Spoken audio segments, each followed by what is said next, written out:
오늘 느헤미야 2장 8절에 하나님의 선한 손길이라는 단어가 나옵니다.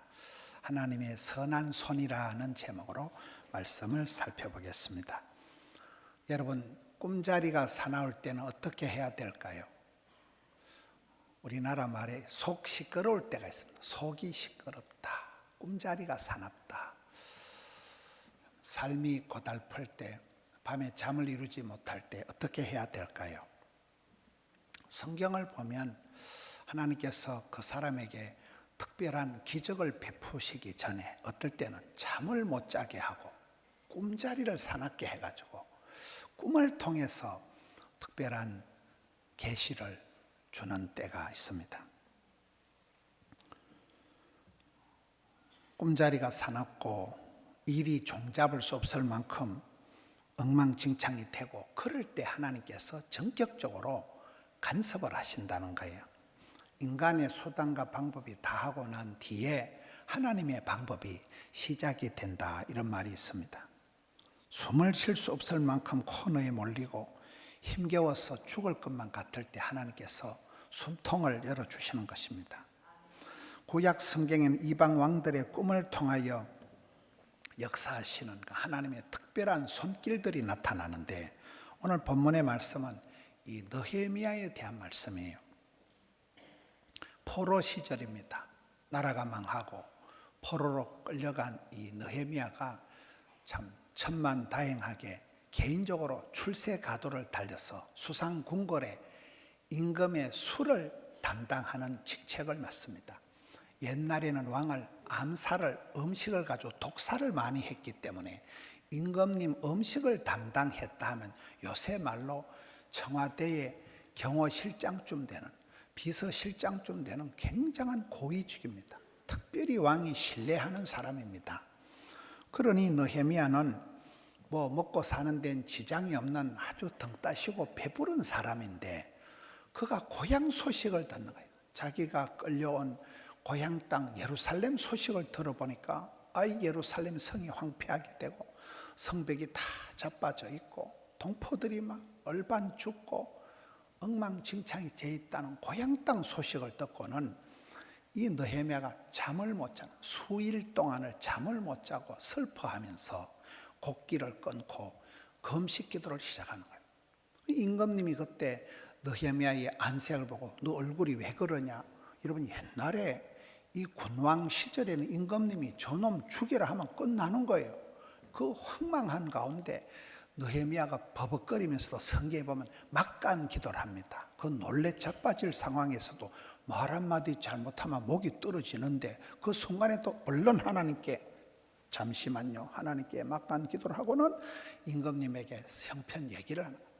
제가요, 사실 우리 고향이 예루살렘인데 예루살렘이 지금 엉망진창이 돼 있고 성이 다 무너지고 백성들의 삶이 피폐하게 돼가지고 이래 돼 있으니까 임금님 좋게 여기시거든 나를 총독으로 임명을 해가지고 우리 고향 땅에 돌아가서 성벽을 재건하는 데 좀 보내주세요.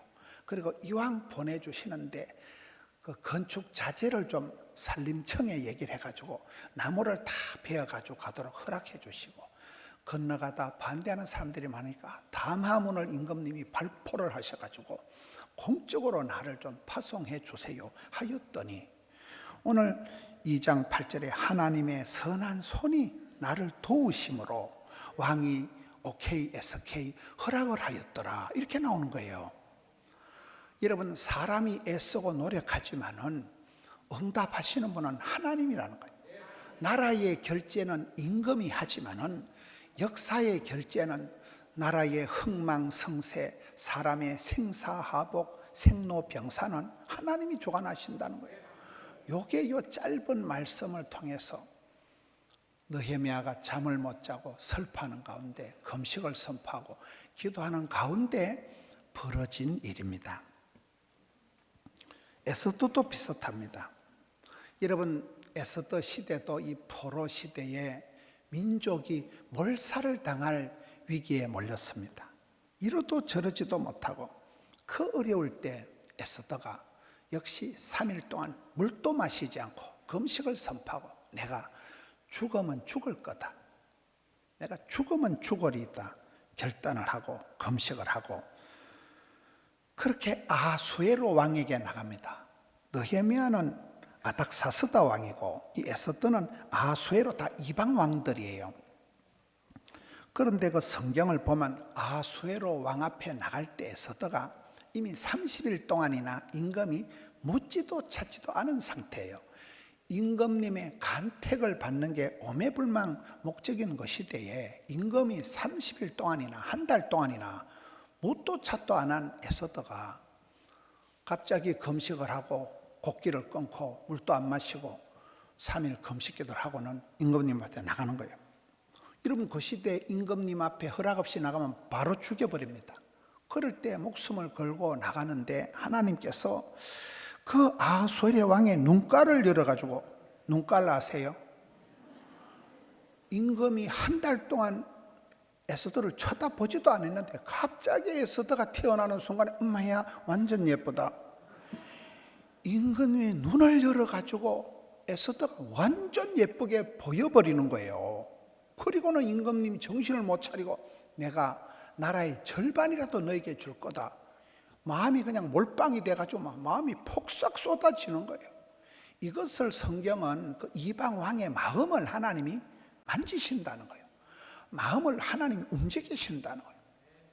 그런데 그 성경에 보면 에스더가 보통 배짱이 아니에요.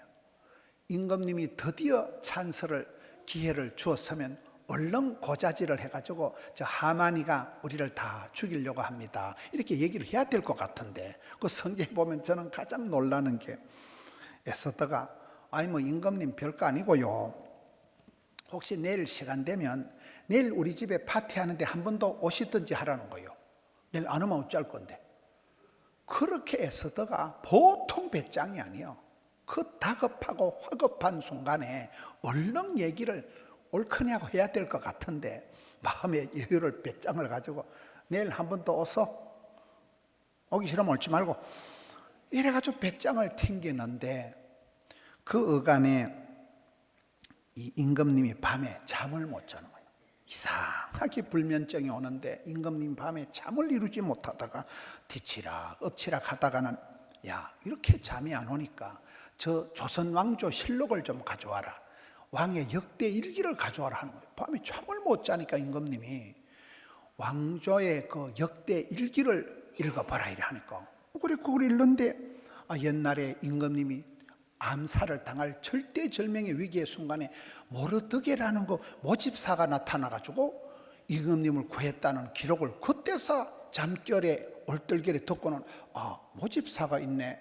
지금 그 모르드게가 어째 됐는가? 아니 뭐 어째 된지 잘 모르겠다 이러니까 그때서 이제 임금님이 정신을 차리고 여봐라 그게 아무도 없느냐 이제 어명을 했는데 그때 타이밍이 하만이라는 작자가 유대인들을 다 죽여버리려고 작당을 하고 모르드게를 장대 높이 달라고 만반의 준비를 갖추고 임금님한테 윤허를 얻으려고 옵니다. 그 딱 도착을 해서 이제 임금님한테 결제를 맡아는 그 결정적인 순간에 임금님이 잠이 안 와가지고 조선왕조 실록을 보다가 개 아무도 없느냐 그때 하만이가 네네 제가 여기 있습니다. 들어가니까 야 이렇게 나라와 왕을 위해서 큰일을 한 사람을 어째 대접을 하면 좋겠냐.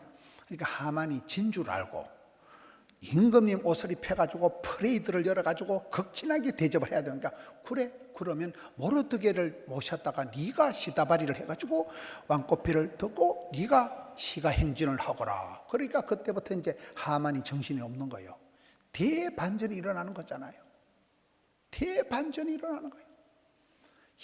그 다음 날 또 임금님하고 잔치상에 가니까 그때서 에스더가 얘기를 하니까 뭐 완전히 판세가 뒤집어져서 하만이 이제 그 역사의 현장에 반전이 일어나서 하만이 그 장대에 달리게 되고 이스라엘 백성들이 민족 몰살을 당할 위기에서 몽땅 다 살아나는데 이 어간에 하나님이 잠 못 들게 하는 그 아수르 왕의 불면의 밤 그 어간에 그 간섭을 하신 하나님이 우연히 그 역대 일기를 볼 게 또 뭐요? 우연히 잠이 안 오게 하고 이 과정에 성경은 팩트를 역사적인 사실을 기록하기를 하나님의 선한 손이 간섭을 했다는 것입니다. 요셉도 비슷합니다. 여러분, 성경을 보면 하나님의 사람들이 등 따시고 배부른 사람들이 아니에요. 요셉은 원래 꿈꾸는 아이다. 창세기 37장에 보면 꿈꾸는 자가 오는도다. 쟤는 밥만 먹으면 꿈 얘기하는 애예요. 해와 달과 11별이 절을 하고 11곡식단이 자기를 보고 절한다고 뻥을 치는 아이가 요셉이거든요. 쟤는 입만 열만 꿈 얘기해. 꿈쟁이가 요셉입니다. 요셉이가 그렇게 많은 꿈을 꿨지만은 현실은 꿈하고는 정반대의 삶을, 기가 막힌 삶을, 팔자 고약한 삶을 살아간 사람이 요셉이잖아요. 꿈하고는 정반대에 안 좋은 일만 생기는 거예요. 살아서 나오기 힘들다는 왕실의 감옥에 투옥이 됩니다. 인생 막장 왕실의 감옥에 투옥이 되어 있는데, 그때도 또 이방왕, 그때는 바로 왕이에요. 아닥사스다 왕 때는 느헤미야고 아수에로 왕 때는 에스더고, 여기는 바로 왕이에요. 애굽의 바로 왕. 바로 왕이 밤에 꿈을 꿨는데 뭐 이상한 꿈을 꾼 거예요.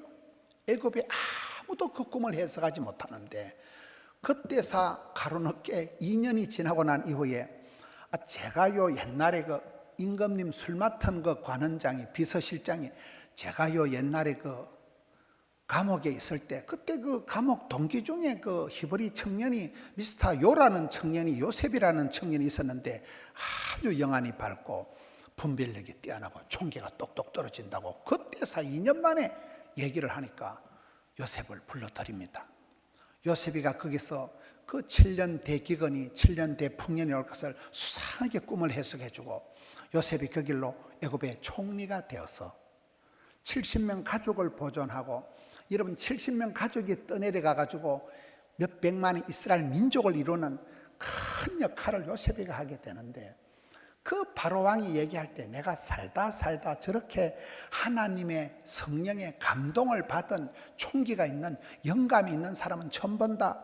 그게 창세기 41장 38절에 애굽의 이방왕 바로 왕이 하나님의 청년 요셉이를 공인을 하는 내용입니다. 모든 게 이렇게 흘러가는 거예요. 다니엘도 비슷합니다. 다니엘은 그 시대 최강 느부갓네살의 꿈을 해석합니다.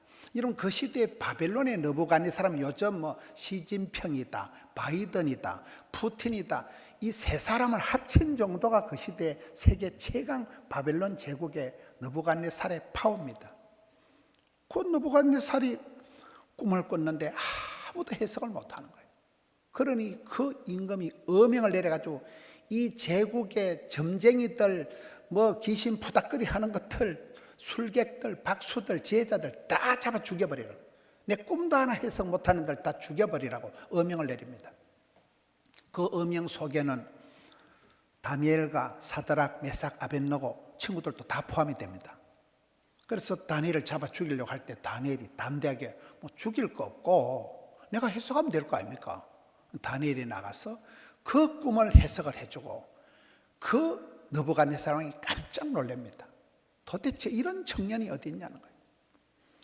여러분, 우리가 다니엘을 생각해 보면 다니엘이 등 따시고 배부른 금수저로 태어난 그런 아이가 아닙니다. 나라가 망했지요. 성전이 불탔지요. 집안이 풍비박산 났지요.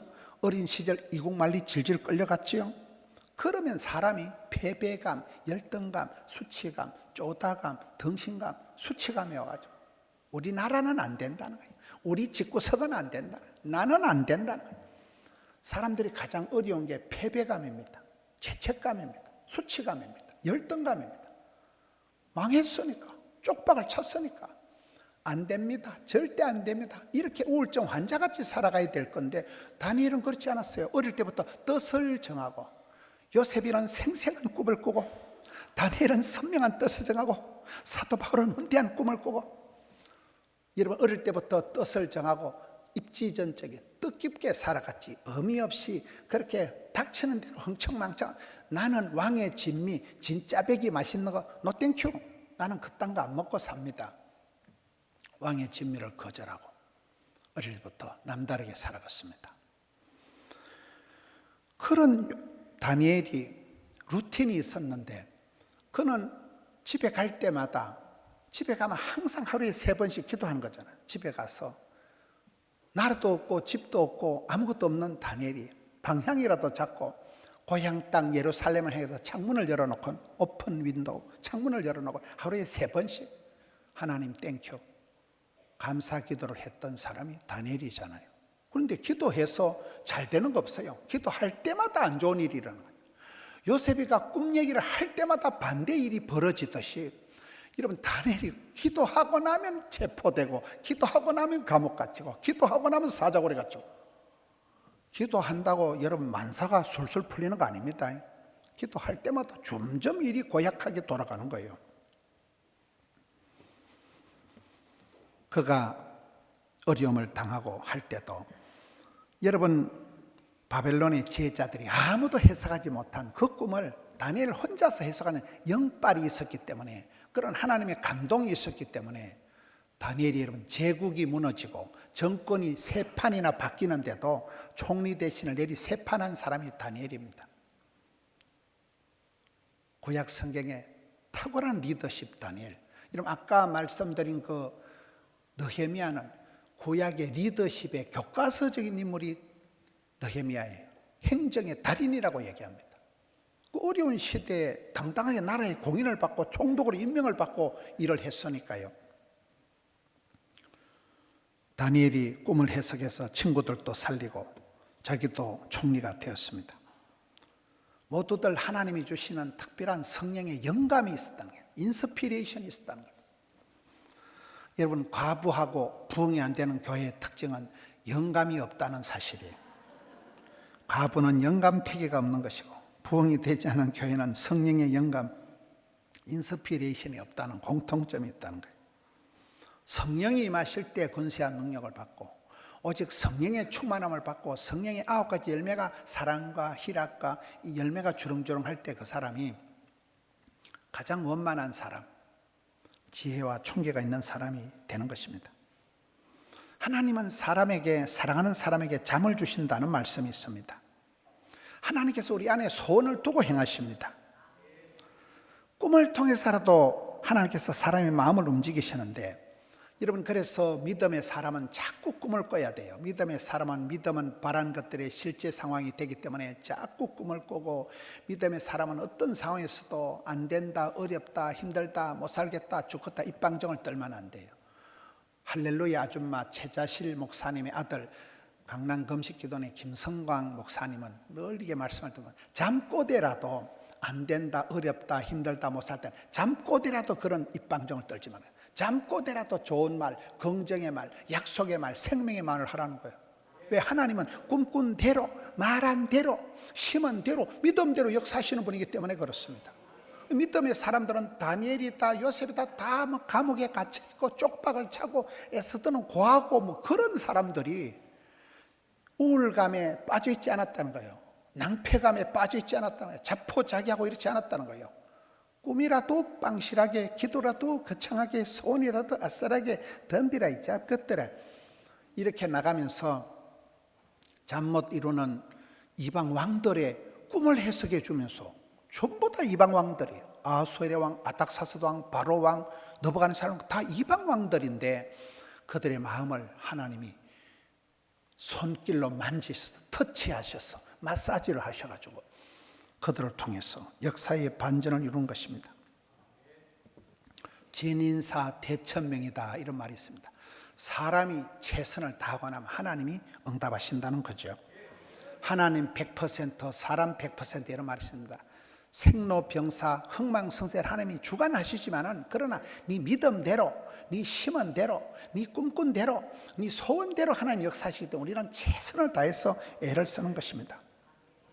성도들이 하나님을 경외하고, 부모님을 공경하고, 부부간에 존경하고, 형제간에 우애하고, 나라를 사랑하고, 교회를 사랑하고, 가정을 사랑하고, 자연을 사랑하고, 도시를 사랑하고 해보세요. 역사가 벌어집니다. 느헤미야는 포로 시대에 개인적으로는 출세 가도를 달리고 수상궁궐에서 편안하게 살 수 있었지만은, 내 고향 땅이 저 지경이 되었는데, 내 고국이 저렇게 되었는데, 내 백성들이, 동포들이 저렇게 되었는데, 그런 마음을 가지고 수일 동안 잠을 자지 못하고 금식하며 기도할 때 하나님께서 뜻밖의 그런 최고의 직책을 주고 공문서를 내려주고 협조자를 세워주고 하나님의 선한 손길이 그를 도우셔서 성벽을 재건하고 나라를 회복하는 데 멋지게 쓰임받은 것입니다. 에스더는 그 시대 포로 시대, 포로 귀환 1차, 2차, 3차 웬만한 사람들은 고향 땅으로 다 돌아왔어요. 그때 돌아오지도 못한 역사의 찌끄러기 같은 것들이 이 에스더 모르드게입니다. 역사의 아웃사이더들이에요. 거기다 또 부모님이 다 돌아가신 고아잖아요. 그런 천혜의 고아로서 살아갔지만은 임금님이 묻지도 찾지도 않은 지가 한 달이 넘었는데 잊혀진 여자였지만은 죽으면 죽으리다고 금식을 선포하고 하나님께 나갈 때 하나님께서 대반전의 역사를 일으키는 거예요. 왕비로서 자기 한 사람 사는 데는 지장이 없었지만은 내 새끼, 내 건강, 내 돈이 아니에요. 내 몸이 아니라 내 동포들이, 내 나라가, 내 민족이, 나라와 민족을 생각하면서 그가 일사각오로 나갈 때 하나님께서 큰 기적을 베풀어 주신 것입니다.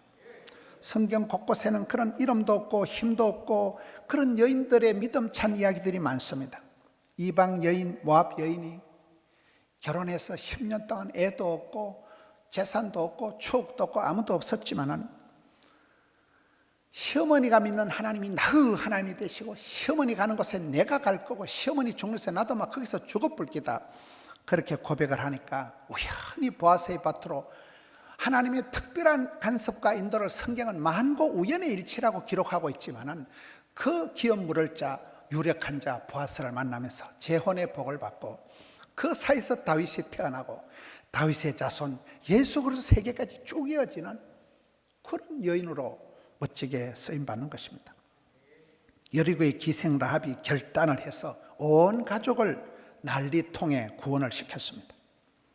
자식이 없으므로 오랫동안 통곡하며 기도했던 한나에게 하나님께서 이스라엘 최고의 멘토, 정신적인 지도자 사울 왕을, 다윗 왕을 기름 부어 세우신 이스라엘 최고의 킹메이커 사무엘을 그에게 주신 것입니다. 성경에 보면 외딴 집에 사는 한 아줌마가 있어요. 헤벨의 아내 야일입니다. 그냥 외딴 집에 시집가 가지고 산골짜기에서 오래오래 살았는데 나라에 전쟁이 일어나서 군대 장관 시스라가 해필 그 집으로 피난을 오는데 여러분 군인들 1000명이 10,000명이 못한 일을 외딴 집에 사던 아줌마 야일이 한 방에 해결을 한 방에 나라와 민족을 뻘떡 일으킨 사람이 야일입니다. 쫄딱 망하고 포로로 끌려가고 부모님 다 돌아가시고 인생길이 엉망진창이 되었지만은 그럴 때 그들이 절망적인 자포자기의 삶을 살자고 믿음으로 반응했다는 거예요. 위대하신 하나님께서는 여러분 성경 보면 구약 최고의 선지자가 엘리야인데 엘리야가 대단한 사람 아닙니까? 이상기후가 나타나서 3년 6개월 동안 비 한 방울 안 오는 나라에 살아보세요. 강가에 가서 강물 빨아먹다가 먹을 게 없어 가부집에 사렵다 가부집에서 빌보 뽑다가 까매기가 쓰레기장에서 뭐 말라 비틀어진 거 음식 쓰레기 갖다 물어주고 아슬아슬 위태 생명유입을 느끼면서 맨날 도망다니고 우울증이 재발해가지고 이세벨한테 문자 하나 받고 까무러쳐가지고 그런 찌질하게 살아갔지만 하나님이 이스라엘의 병거와 마병으로 최고의 선지자로 위태위태한 삶을 지나갔지만 하나님이 일마다 때마다 간섭하시고 하나님의 오른팔로 하나님의 손으로 붙드셔서 그들을 쓰신 것입니다. 뭐 요셉이가 팔자 좋게 그래 살아간 건 아니에요. 엉망진창이지만 성경을 기록하기를 아이고 요셉아 네 팔자가 어찌 그래 고약하노 그렇게 기록하지 않고 요셉이는 하나님이 함께 하심으로 범사에 형통했다고 이렇게 기록하는 것입니다. 앞길은 보면 불안하기 짝이었지만 뒤돌아보면 그건 형통하는 것이고 뒤돌아보면 간정거리지만 앞길은 맨날 불안한 것이 우리의 인생길인 것입니다. 우리는 그래서 신앙생활에 오기가 있어야 돼요. 언약의 생명의 약속의 말씀을 기억해라. 쉬지 말고 기도해라. 하나님 때를 기다리라. 위대하신 저는 하나님을 기대해라. 그러면 기적이 나타난다는 오기가 있어야 됩니다. 소원을 두시고 행하신 하나님께 소원의 항구로 인도하시도록 우리가 그렇게 소원을 가지고 기도해야 됩니다. 부산의 운명을 좌우할 2030 월드 엑스포 부산 유치를 위한 개최지 결정이 내일 모레 있습니다. 11월 28일 파리에서 182개국 회원국이 무기명 투표로 결정을 합니다. 우리가 부산에 있는 우리 성도들이 이때야말로 기도해야 할 때라는 거예요. 182개국 이방 왕들의 마음을 주장하신 하나님께서 담당자들의 마음을 만져주시면 되는 것입니다. 결정적인 순간에 이방 왕들의 마음을 감동시켜 주신 하나님께서 여러분이 2030 엑스포가 유치되면 세계 선교 물꼬가 트이고 부산이 성시화되고 기적이 일어나는 것입니다. 7년 후에 부산에 이 유치가 되면 상상을 초월할 부산이 몇십 년을 먹고 살 길이 열린다는 거예요. 경제 효과가 61조 원의 경제 효과가 나대요. 뭐 61조나 61만 원이나 별로 감이 안 오지만은 50만 명의 고용 창출이 나타난다는 거예요. 6개월 행사 동안에 부산에 찾아오는 관광객이 대한민국 인구하고 막으면 5천만 명이 찾아온대요. 지금 우리나라 대통령이나 부산시장 박형준 시장님이나 대기업들 SK, 삼성, LG, 롯데 대기업 회장들이 다 좀 파리가 있습니다. 이미 역대급의 홍보 효과가 나타났다는 거예요. 이 한국의 아름다움, 대한민국의 아름다움, 색동 한복을 입은 어린이들이 나오고 K컬처, K푸드, K뷰티, K팝 환장을 합니다.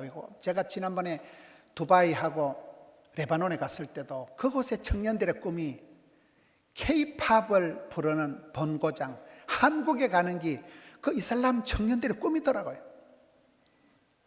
K컬처, 부산의 매력을 앞세우고 이것을 위해서 지금 온 나라가 원팀이 되어서 홍보를 하고 있잖아요. 저는 요즘 제가 목사님들하고 대화를 하면서 느낀 게 현대 전도는 이미지 전도입니다. 여러분이 한 분씩 교회 전도해가지고 각계 전도해가지고 그래요. 지금은 이미지전. 여러분 포도원교회는 유튜버 강국입니다. 포도원교회는 일찍이 방송 강국이라니까요. 잘 모르시는가 보네. 우리 교회가 이미 방송을 통해서 우리 교회는 이미 이미지가 굉장히 좋은 아름다운 교회입니다. 참고로 하세요. 남들은 그래 다 얘기를 해요. 우리 성도님들은 그래 생각을 안 하시는 것 같아. 이미지가 중요하다는 이미지가. 포도원교회, 부산. 여러분 오늘 중동부 애들 암송하는 거 보세요. 어떤 교회가 저렇게 애들이 매주 애기들이 울면서 유아 세례 받고 유아 축복기도 받고 애기들이 벌떼같이 나가서 성경 암송하고 어린이 찬송하고 얼마나 이게 소망이 넘치는 교회입니까? 성전이 여러분 덕천성전, 함영성전, 드림성전, 성전이 아주 다양해요. 작은 성전, 큰 성전, 중형 성전. 우리 교회가 보통 매력 만점인 교회가 아닙니다. 온 세대 통합 예배를 보면 아주 다음 세대 비전이 넘칩니다. 2030 엑스포가 부산에 유치되면 대한민국이 개국 때에 일본 요코하마항에서 부산항으로 선교사들이 많이 들어왔어요. 6.25 때는 부산만 남아가지고 부산에서 밑불을 떼가지고 대한민국이 회복이 된 거잖아요. 이번에 2030 월드 엑스포가 유치되면 세계 선교의 물꼬가 트여가지고 지난번 월드컵 때 여러분 올림픽 때 선교사들이 제일 신이 났어요. 선교사님 나라가 어디예요? 오필성 코리아. 대한민국이 그때 선교사님들이 와서 통역하고 선교사님들이 앞장서서 일을 했기 때문에 여러분 이런 일들이 유치가 되면 세계 선교 물꼬가 트입니다. 부산이 몇십 년을 먹고 삽니다. 부산이 기업이 잘 되고 부산의 청년들이 여기서 일자리를 찾고 여러분 그런 부산의 생업이 형통하게 되고 부산의 교회들이 부흥되고 부산 성시화가 이루어지고 이런 기적이 일어나도록 지금 성도들이 며칠 남은 기간 동안에 기도의 손길을 모을 때입니다. 하나님께서 기적적으로 응답하셔서 이방 왕들의 마음을 터치하셔서 선한 손길로 만지셔서 세계 선교의 물꼬가 트이고 대한민국 국격이 고양되고 부산 도시가 성시화되고 여러분의 생업이 형통하게 되고 교회가 부흥되고 자녀들이 이 아름다운 도시 부산에서 마음껏 꿈을 펼쳐가는 그날이 오기를 앙망하면서 여러분 기도하는 우리 성도님들 되시기를 축원합니다.